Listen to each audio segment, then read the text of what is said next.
na ipinilit sa ating mga Pilipino na hindi man lang tayo kinonsulta ng gobyerno ito. Walang panalo. Lahat tayo talo. Pero ang katotohanan, dahil sa imperialistang Estados Unidos na itinutulak ang tinatawag na proxy war na ito, isang bangag na Pangulo lamang ang papasok sa isang kasunduan na dadalhin ang milyong-milyong Pilipino sa kanilang mga kabaong dahil sa EDCA na ito. Tiyak na kamatayan ang aabutin nating lahat kapag hindi tayo kumilos at hindi natin tinanggal ang mga EDCA sites na ipinilit sa ating mga Pilipino na hindi man lang tayo kinonsulta ng gobyerno ito. Bukas, mga kasama, lilipad patungong Pilipinas ang isa sa mga numero 1 ahente ng Central Intelligence Agency sa pangunguna po ng dalawang mukha, Secretary Blinken at Secretary Austin ng Estados Unidos. Pupunta sila dyan sa Taguig Shangri-La Hotel para muling traytorin ng mga Pilipino kasama ang kanilang puppet na pipirma ng isang 2+2 agreement. Ito po yung bagong military intelligence agreement na pipirmahan bukas na walang kaalam-alam ang mga Pilipino. Napapasok na naman ang gobyerno ng Pilipinas at dahil dito sa 2+2 na ito, tiyak po ang di naman kaaway ng mga Pilipino at ng Pilipinas, kagaya ng Rusya, kagaya ng China, ay tiyak magkakaroon ng reaksyon. At ito po, ang mga nuklear na ito, ayaw at sa gusto natin, sa isang pindot lamang ay maaari pong mabura ang Pilipinas sa mapa dahil sa proxy war na ito. Magbibigay po ako ng isang halimbawa sa pinakamataas na lugar ng Pilipinas sa Cagayan. Pag sinabi kong detonate, tumingin po kayo rito. Ayan po. I-detonate po yan. Ang gamit po niyan ay itong bomba nuklear na ito.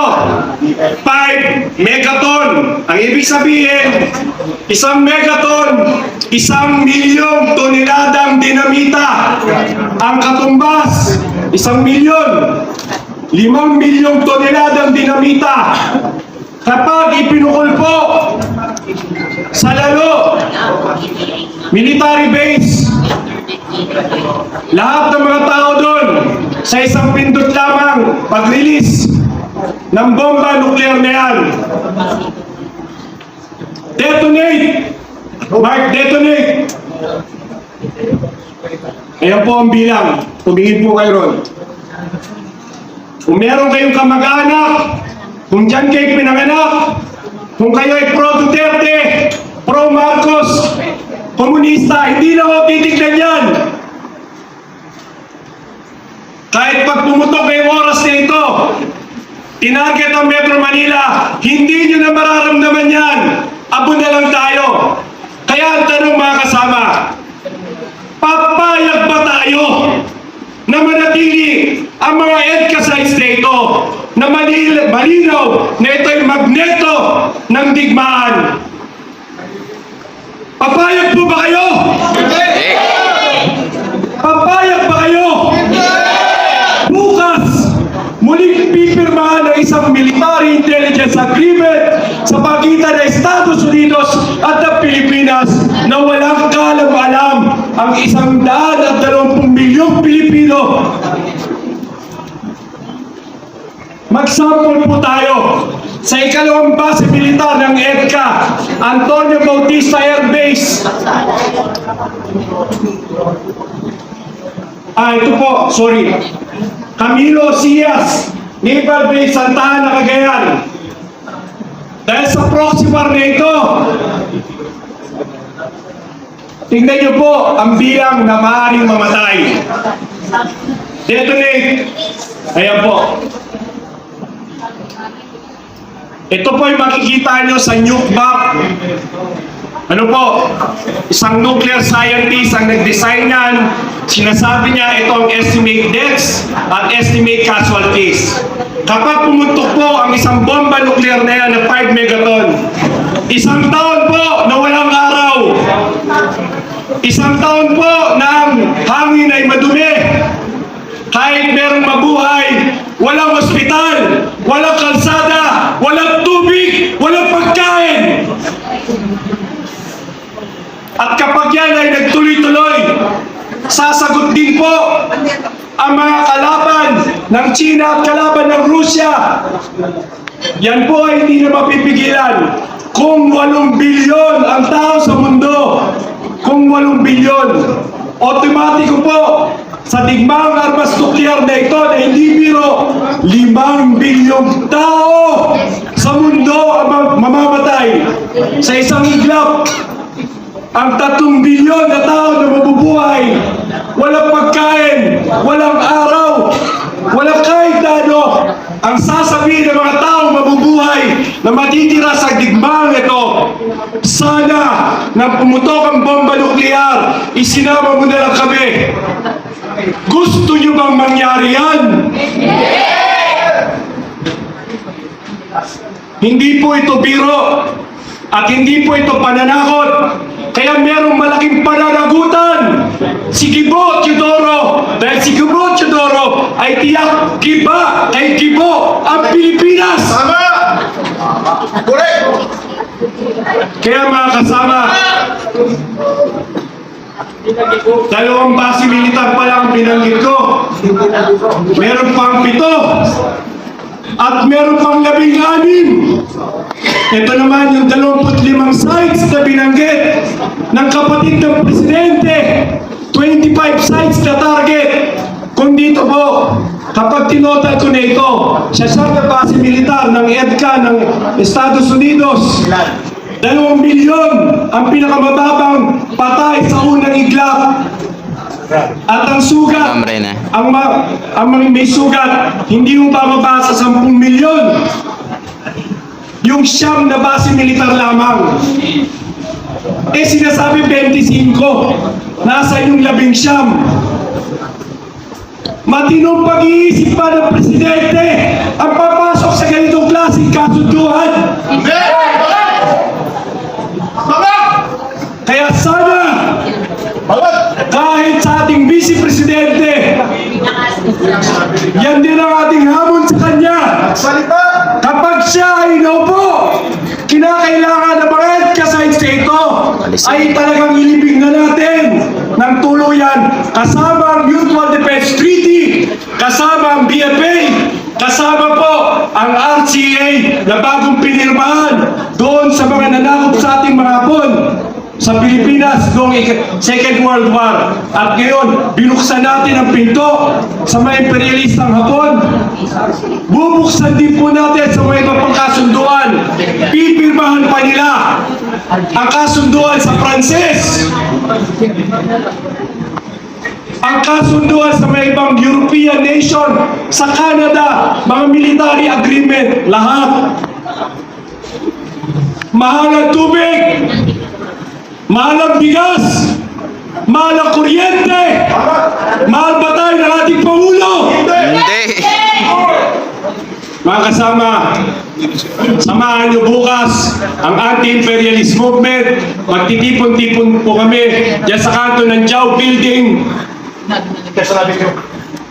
Delta Avenue, Quezon Avenue, tabi po ng Popeye.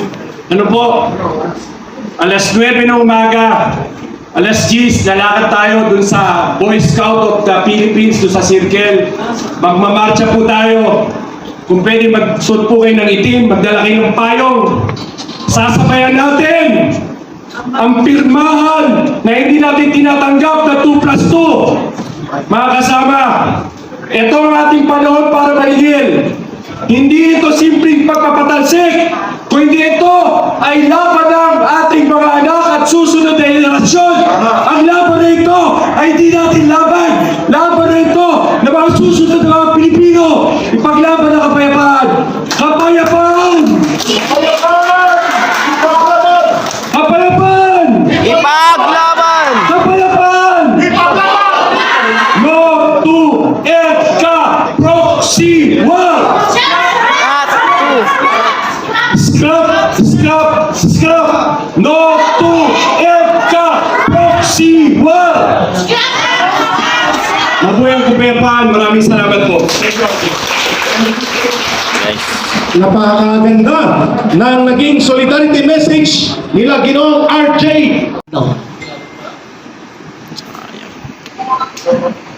Isang daang rally sa kalsada, payapa, during the pandemic para mahinto ang patayan na bakunahan. 4 na buwan sa harap ng Senado, 4 na buwan doon kami natulog para pigilan ang 1869, another form of lockdown, another form of medical martial law. Nanalo po kami. Wala po kaming sinigaw against sa gobyerno, wala po kami sinigaw against sa Pangulo, wala po tumulong sa aming politiko. Bumaba po kami ng gulo dahil humingi ng tulong ang mga kapatid nating Muslim. Alam naman natin yung nangyari sa Mudyasan Camp ni ex-Vice Mayor Pando Mudyasan. Walang tumutulong sa kanila. Through People's Initiative, nakipag-coordinate kami sa 11th Infantry Battalion Commander General Bong Patrimonio, sa PNP Regional Provincial Office, kay Colonel, kalimutan ko yung pangalan, pasensya na. Nag-coordinate kami para mapigilan ang madugong bakbakan sa Hulo. At nanalo po tayo. Nagkaroon po ng status quo sa ceasefire. People's Initiative po yun.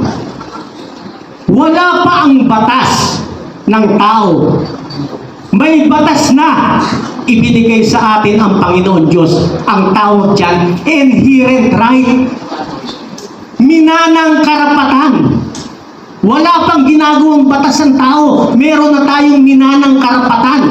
Karapatan ng bawat isa sa atin. Ang karapatan na yan, preservation ng human dignity. Protection of the only life we have. Ang inherent right is universal, fundamental, unalienable. Hindi pwedeng baguhin ng batas ng tao. Doon po nakaangkla ang ating People's Initiative. At yan rin po ang tinuturo natin sa ating mga kapatid na MNRF. Yan po ang tinuturo natin sa mga retired military. Pumasok po ang batas ng tao.